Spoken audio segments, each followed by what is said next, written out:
வக்வாரிய திருத்த சட்டம் என்பதை திரும்பப் பெற வலியுறுத்தி ஒரு தீர்மானத்தை கொண்டு வந்து இங்கு எல்லா கட்சியினுடைய சார்பில் அந்தந்த கட்சியினுடைய தலைவர்கள், உறுப்பினர்கள், பிஜேபி தவிர அவர் வெளிநடப்பு செய்திருக்கிறார்கள். இங்கே பிரதான எதிர்க்கட்சியும் மனதார வரவேற்றிருக்கிறார்கள். அதற்காக நான் முதலில் எல்லோருக்கும் நன்றியை தெரிவித்துக் கொள்கிறேன். அதே நேரத்தில் பிரதான எதிர்க்கட்சியாக இருக்கக்கூடிய அதிமுகவுடன் நான் வைக்கக்கூடிய ஒரு கோரிக்கை, நேற்று முன்தினம் இதே அவையில் இருமொழி கொள்கை பிரச்சனை பற்றி பேசுகிற போது ஒன்றை சொன்னேன். எதிர்க்கட்சி தலைவர் அவர்கள் டெல்லிக்கு சென்றிருக்கிறார்கள்.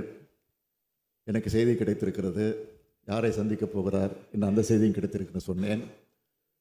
ஆனால் டெல்லியில் இறங்கிய பிறகு அவர் செய்தியாளர்கள் பேசுகிற போது நான் இங்கே அவையில் பேசியதை கேட்டிருக்கிறார்கள் நிருபர்கள். நான் யாரையும் சந்திக்க வரவில்லை, எந்த அரசியல் நிலையில் நான் வரல, எங்களுடைய கட்சி அலுவலகத்தை பார்வையிடுவதற்காக வந்திருக்கிறேன் சொல்லிவிட்டு போனார்.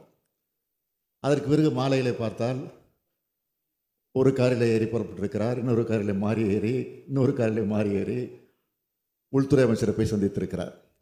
சந்திக்கிட வேண்டாம் என்று சொல்ல, தவறுன்னு நான் சொல்லலை. ஆனால் அதே நேரத்தில் அங்கே போய் தமிழ்நாட்டுக்கு வேண்டிய உரிமையை நான் கேட்டிருக்கிறேன், இருமொழி கொள்கையை பற்றி நான் பேசியிருக்கிறேன் என்று நிருபரத்தில் சொல்லியிருக்கிறார் சென்னையில் வந்து இறங்கிய பிறகு. அதற்காக நான் உள்ளபடிய இந்த அவையின் சார்பில் அவருக்கு நன்றி தெரிவித்துக் கொள்கிறேன். நன்றி தெரிவிக்க அதே நேரத்தில் எப்படி இருமொழி கொள்கையை பற்றி வலியுறுத்தி வந்துருக்கேன்னு சொன்னாரோ, அதேபோல் இந்த பிரச்சனையும் அடுத்த முறை டெல்லிக்கு செல்கிற போது அவர் வலியுறுத்த வேண்டும் என்ற அந்த வேண்டுகோளை வைத்து என் உரையை நிறைவு செய்கிறேன். வணக்கம். மாண்புமிகு முதலமைச்சர் அவர்களின் தீர்மானம்.